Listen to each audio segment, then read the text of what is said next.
We're diving right into the Navy Midshipmen, who returned all their offensive backfield and skill positions on a squad that averaged over 31 points per game last season, the most for Navy since 2019. It all starts under center with quarterback Blake Horvath. The senior dual threat QB was named for the preseason Maxwell Award watch list after becoming the third QB in Navy history to rush for 1,200 plus yards and throw for 1,200 plus yards in the same season. So, Randy, how dangerous is Horvath going to be under center this season, and can he lead the Mids to uncharted college football playoff waters?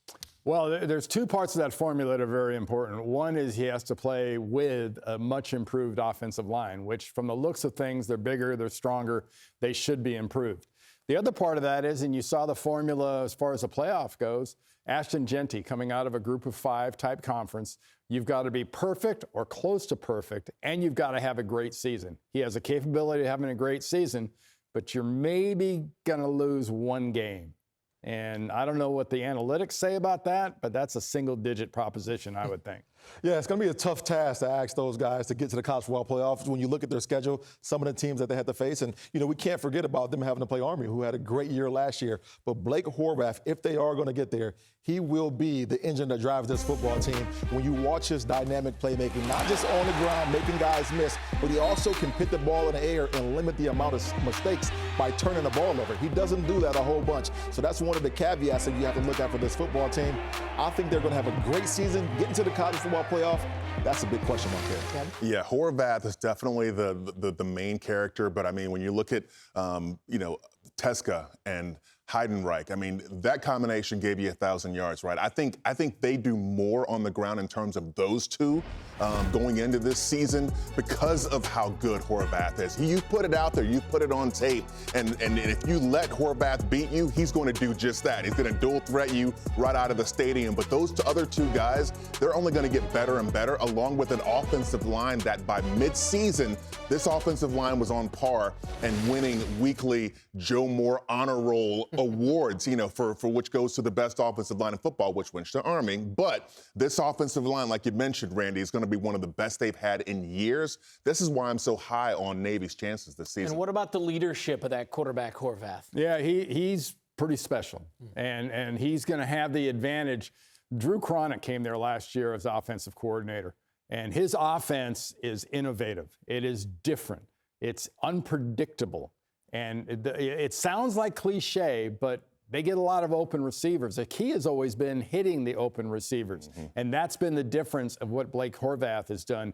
He's hit the open ones. Now, here in 2025, he's got to hit the ones that aren't open. He's got to be a spot passer. Well, Horvath isn't the only threat for the midshipmen. Seniors Eli Heidenreich and Alex Teska both returned. Kevin talked about it. Teska was second on the mids with 8 rushing touchdowns, while Heidenreich finished last season with over 1,000 yards of total offense. Beanie, what can we expect out of the ground game for Navy this season, and just how difficult will it be for teams in the American to slow down this offense? It's going to be so hard. One, it's always tough to stop that triple option. But then when you add the triple option into having playmakers like Heidenreich and Teska, that's going to be even more of a tall task. And when you look at Teska, his ability to be able to hit the home run, get those tough yards, and Heidenreich, he can kind of lure you in because he can run the ball very well. But let's not forget, he almost had 700 yards receiving. So out of the backfield, he's going to be a big-time threat. This core group of these 3 guys, Horvath, Teska, and let's not forget Brandon Chapman in there as well. They are going to be dominant running the football and can lead this team down the way.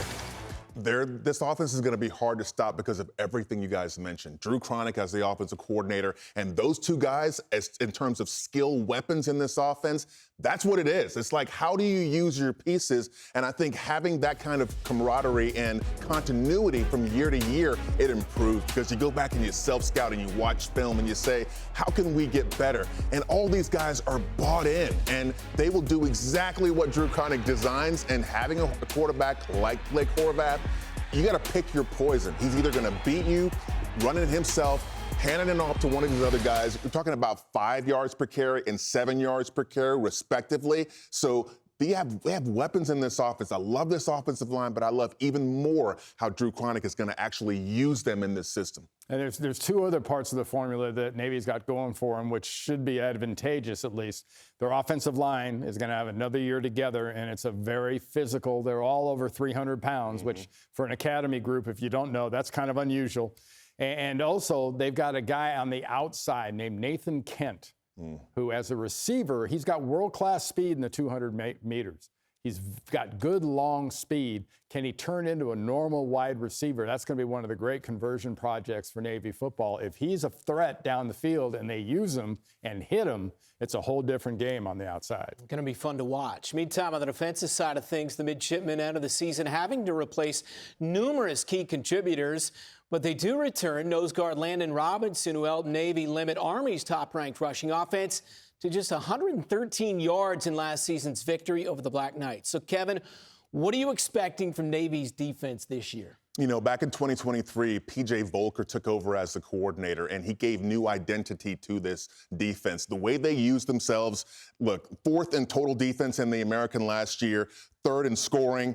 I love how this improved identity. They take the ball away from opponents. When you're running that balanced 3-4 look, when you're doing different things, when you're giving the quarterback something to think about and bringing pressure from all 3 levels of the defense, this is what makes the difference, okay? 13th in the country in turnover margin, 7th in interceptions nationally. You're talking about a defense that is actually forcing things to happen. 14th in forced fumbles, okay? That's an identity thing. That's something you work on day in and day out. In order to be good, you have to work on those things. P.J. Volker, the defensive coordinator, is giving them that identity, and they're running with it. Yeah, part of Volker's, message and identity from the defensive side is he keeps offensive guessing. Watch their games and try to guess pre-snap what they're in. Try to see. You can see they can have 10 guys at the line of scrimmage, and they may be in cover 2, which is going to drop 2 deep safeties. Yep. They could be in cover 2, and they're going to bring 9 guys. I mean, they have such a variety and multiplicity about their defense. It makes playing against them extremely, extremely difficult. You know, I love this defense. I mean, you just mentioned it, 17 interceptions. They're top 17 in the country in turnovers. But more impressive than the turnovers is they score off of those turnovers. 104 points scored in those 10 wins that they had all off turnovers. Gotta love that when you play opportunistic football. How about that? I mean, just to repeat, 104 points off turnovers in 10 wins last season. And no points in the 3 losses. Exactly. It was the only game that made a lot of mistakes was Notre Dame, which you predicted them to win. And it wasn't a bad prediction going in, didn't work out. Time now to welcome in our data analyst, Mackenzie Brooks. Mackenzie, what do the numbers say about Navy's chances this season? As far as playoff, probably low, but as far as being better than Army, probably a lot better here. I mean, their strength of schedule, to me, this could be the Army of last season, where they could potentially be undefeated headed into this Notre Dame game. And you were right about the single digit here, 9% chance to beat Notre Dame. And again, even if they do pull that off, you still have Memphis on the road here. So as far as playoff, this is a team that has to go undefeated, right? If this is going to be your schedule, you really have no other option. So not only do you have to beat Notre Dame, not only do you have to beat Memphis on the road, you also have uncontrollable variables. You need Boise State to fall. You need UNLV to fall. So there's so many things that make this a 2% chance for them to make the playoffs here, but a very pretty schedule overall, though, I will say. So you're saying there's a chance. All right. Something. All right, we'll hear from Mackenzie throughout the show. Thank you. When we come back on Inside College Football's Armed Forces Preview presented by Navy Federal, we're going into the trenches with Army. Will Jeff Monken and the Black Knights build off last season's success in the American? That discussion when we come back. Well, the Army Black Knights march into this season looking to replicate last year's offensive explosion and American title without record-breaking quarterback Bryson Daly, who graduated, and starting running back Kanye Udo, who transferred to Arizona State. In Daly's place under center, Army looks to start senior quarterback Dwayne Coleman. Coleman got the start last season in a win against Air Force, so he does have some experience, but will be enough for Army to repeat as American Conference champs. What do you think, Randy? Well, their offensive line last year, I think, was one of the highlights of that team. Obviously, I mean, they won the Joe Moore Award, but it again has to carry this offense and give Coleman a little bit of time to develop. He's not being asked to be another Bryson Daly. He's not going to be a middle linebacker playing quarterback, but he's quick. He's got a good arm, And if he gets the ball out on time for passes, it's going to make that offense double tough because their offensive line will still be very, very good.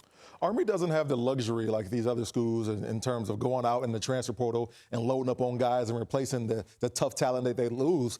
But they do have the one thing that I think that college football lacks, and that's developing players. So I think their ability to develop Dwayne Coleman, put him in the right systems, put a system around him, give him a selection of plays in which he's going to be comfortable with is going to be key to the success of this football team. I think they'll do it. We've watched Jeff Monken go in, year out, develop guys, not just at the quarterback position, but at several positions, and allow them to lead them to their success. You know, I like situations like this because it kind of, like you said, it speaks to development, but it also speaks to what I think Nick Saban said years ago. Each team going into each season has to form its identity. You're not last year, you're not the year coming. You can only do what you can do in that moment, but finding an identity with this new quarterback, with this talented offensive line, also with the use of guys in the backfield. I think the guys in the backfield and how he's able to disseminate the ball and run this triple option and be as good in terms of timing, putting the pressure on defenses, the smarter Coleman is and the more efficiently he runs this offense, that's going to talk about the trajectory of this offense to me. Okay. As for the rest of the Black Knights' offensive attack, as mentioned, Kanye Udoh off to Arizona State, so Army will count on some new faces to keep the ball moving. Hayden Reed, Noah Short, and Jake Rendina all look to carve out a piece of the offense. But will it be enough to repeat the success of last season's 12 wins for the program? They do return first-team all-conference center Brady Small, Randy. He's a good starting point. Well, from Small out, that's going to be your designated critical point for Army football. I mean, Monken's got to have an offensive line that can physically intimidate people. That's what he had last year. That's what he's going to need this year. He's got the running backs. It's an unfortunate fact of life for the academies. You don't get transfers, but your guys can transfer. So losing an Udoh, who had such a big game in the American Conference Final last year, is just a reality of football life for them right now. But hit the open receivers with your wide receivers, with your quarterback, and effectively just grind the ball to death. Nobody does it better than Army. They will grind you down to a nub. And you got to love it. I love Noah Short, a guy that we saw some last year, get some opportunities to come in and spell the great Kanye Udoh. And when he did get an opportunity, we saw him hit home runs. We saw him make guys miss in the open field. And then we can't forget about his ability to go out and split wide out and be a wide receiver and take the top over for the defense. I think that's the one thing that you got to love with this football team is they have different playmakers with a lot of different skill sets, and they can be very versatile. You know, up front, you mentioned Brady Small, but Paolo Gennarelli also comes back on that offensive line, and they are one of the best in terms of developing people. You mentioned Noah Short. Okay, Hayden Reed was who you mentioned in your read-in rundown, but I'm also going to talk about Jake Rendina. Okay, Jake Rendina and Hayden Reed are going to have big roles in this offense, and I know we're showing Hayden Reed right now, and I love how he's able to power it up in there. But Jake Rendina, it's 255 pounds. To me, you're going to have the ability to rekindle that old, what was his name, Jacoby Buchanan? Yep. That bowling ball in the back, coming out of the backfield. I think the more you can have this offensive line get pushed along the line of scrimmage and feed this 255, 260-pound running back, you will soften these teams up. You'll let Coleman do what he does, find the open receiver. Like I said, it's about finding their identity, but I think once they do, I think they're going to be hard to beat because of what they have coming back. Okay, on the defensive side of things, Army looking to repeat last year's success when they were tied for 4th in the country in scoring defense and 8th in total defense. It all starts again this season with Andon Thomas, linebacker, who led the Black Knights in 2024 with 98 tackles. What are you expecting out of Thomas and this group this season? He's going to have another monster season. He's on the preseason Chuck Bednarik watch list, which goes to the most outstanding defensive player in college football. Just a consummate leader, leading tackler for the Black Knights. And talk about coordinators that give a defense an identity. You know, I love Service Academy football because you have people like Nate Woody that's come in as a defense coordinator, came in a couple of years ago, and this defense is nasty. I talked about about P.J. Volker and what he's done for the Midshipmen, man, what Nate Woody has been able to accomplish with that 3-4 balanced look, putting a ton of pressure on opposing offenses, the way he has them bought in, the way they play football, how they bring pressure. Andon Thomas is a key to that. Talk about tackles for a loss, leading tackle. He's also got 3 interceptions on the season. This is a veteran-laden group, and I love their chances because of what they bring back and how he develops players and how they're bought in to the different things they do on defense. Yeah, we talk about these academies, and one thing that selfless football really sort of personifies at time is proper defensive line play. And when you look at this defensive line for Army, do they have fast twitches everywhere? Not necessarily. Are they bigger than everybody? Nah, they're not bigger than everybody. But they will eat blocks.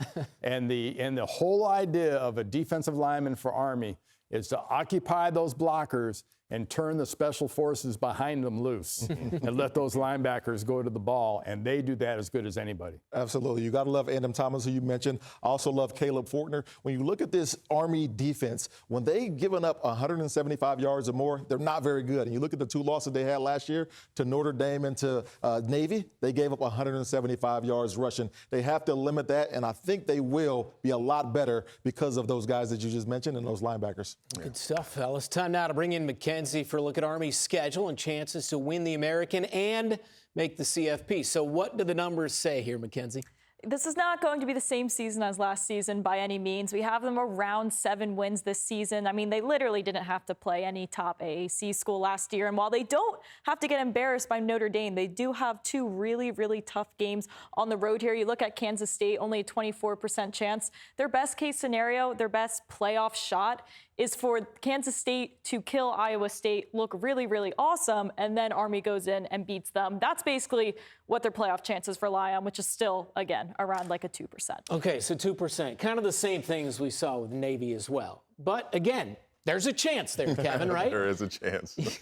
Hopefully you can get a good team early on, although being a K-State guy, hoping it's not the Wildcats. Big weekend, September 6th, man. Come on now, going into the Little Apple. Inside college football's Armed Forces Preview continues, presented by Navy Federal. We're flying the friendly skies, breaking down the Air Force Falcons. Don't fly away. After a rough start to last year, the Air Force Falcons were able to right the plane and zoom towards a 4-game winning streak to end the season. Troy Calhoun and the Falcons are hoping to keep the winning ways going.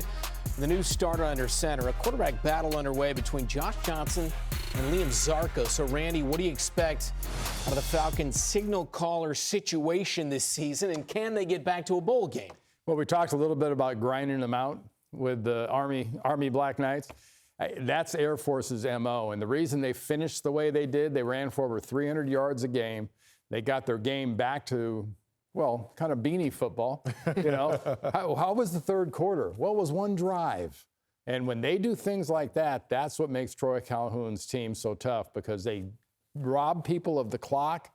You have to take chances on defense or on offense, and their defense can start attacking and causing turnovers. And that's what happened in those last 4 games. You know, when you look at this Air Force football team, I think it's worth mentioning that last year returning back, they only had 4 starters. So experience matters, and I think that's why they got off to that slow start. But it gave them an opportunity to figure out, okay, what combination of players work. 42 different guys on this football team got an opportunity to start. So this year, you're going to have some experience out there. You're going to have guys that have had starting times, and that's going to matter moving forward. And Josh Johnson being one of those guys, a guy that averaged 7 yards a carry when he's touching the football, can be a deadly playmaker on the ground. Now, what's everybody else around him going to be able to do? How are you going to make this work cohesively as a unit? I think they'll be just fine and much better down the stretch than they were last year. I think when they say when you have 2 quarterbacks, you don't have one, but I think that's inaccurate in this situation. Like you said, look, having Josh Johnson, who you know is capable, but also having Liam Zarka,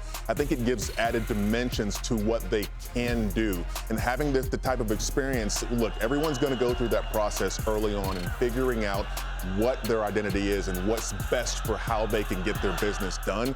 But what Randy said, though, getting back to hard-nosed football. Look, gone are the names like Brad Roberts and Ezekiel Zeke Daniels and Emmanuel Michel. I mean, we used to talk about Air Force football like, man, boom, boom, boom, 3 yards in a cloud of dust. I mean, that's who they were. And they got back to that at the end of last season. And I think going through a lot of different people, not having that veteran-laden group coming back to your team, it forces you to go through that process. But, man, the last 4 games of the season, Air Force was not a team that you want to line up against because they had finally figured themselves out and they were hungry. So I think this year, for that reason, they're going to come back that much stronger. All right, good stuff there. As for the rest of the Air Force offense, fullback Dylan Carson and his 600 rushing yards are back and look to lead the ground and pound on the inside. Beanie, what are you expecting up front from the rushing attack for the Falcons? Yeah, I can't wait to watch it unfold. You got guys back like Colston Cooley,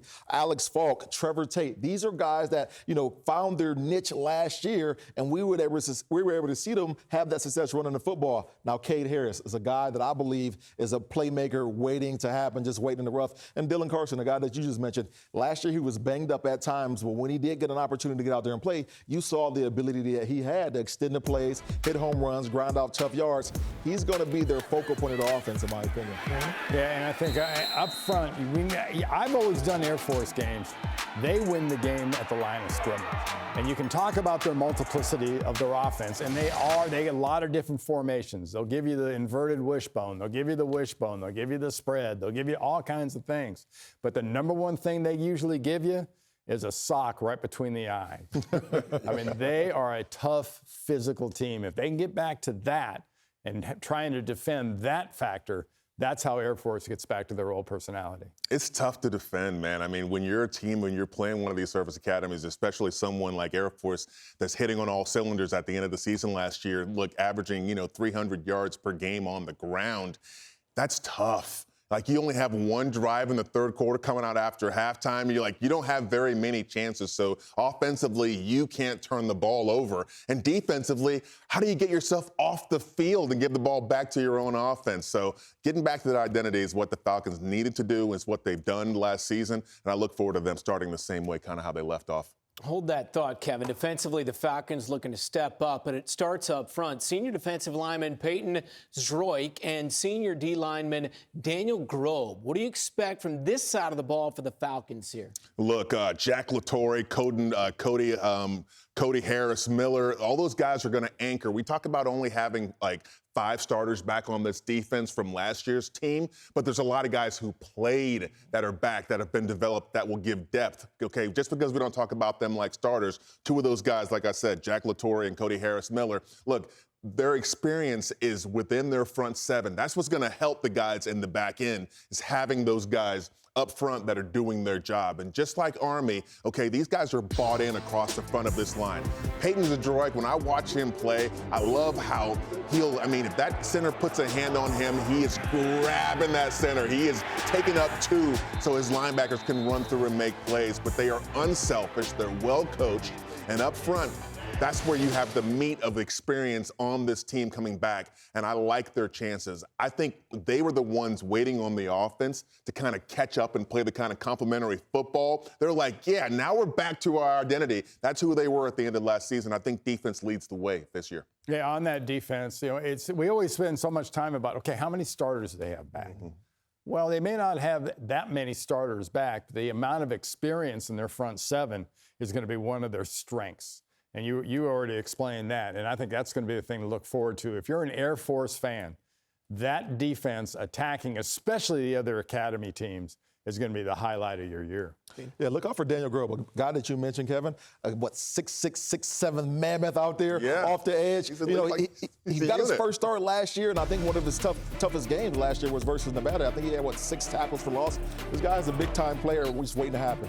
31 tackles last year, 4.5 TFLs, a half a sack, 3 passes defended. So we'll see if they can keep the momentum from late in last season going into 2025. Time to bring back Mackenzie. Thoughts on the Falcons here, Mackenzie? With their schedule here, no Power 4 opponents give them a leg up, you would think, on the other service academies. Yeah, I mean, it's really just a middle-of-the-pack schedule, right? We have them at 6 wins. They have a ton of coin flip games on their schedule, which is kind of how we end up at these 6 wins here. Obviously, they have Army, one of the bigger coin flips. Projected score, probably 10-5. It's going to be a slugfest. But regardless, when you are controlling the ball for 90% of the game, that's why we have so many coin flips for them, because it's really hard to get blown out when you have so much time of possession here. So unfortunately, when you have a Boise State, when you have a UNLV in your conference, your odds of making the conference championship very slim. In turn, make your playoff chances even smaller than our other two Armed Force schools. Okay, well done. Good information, Mackenzie.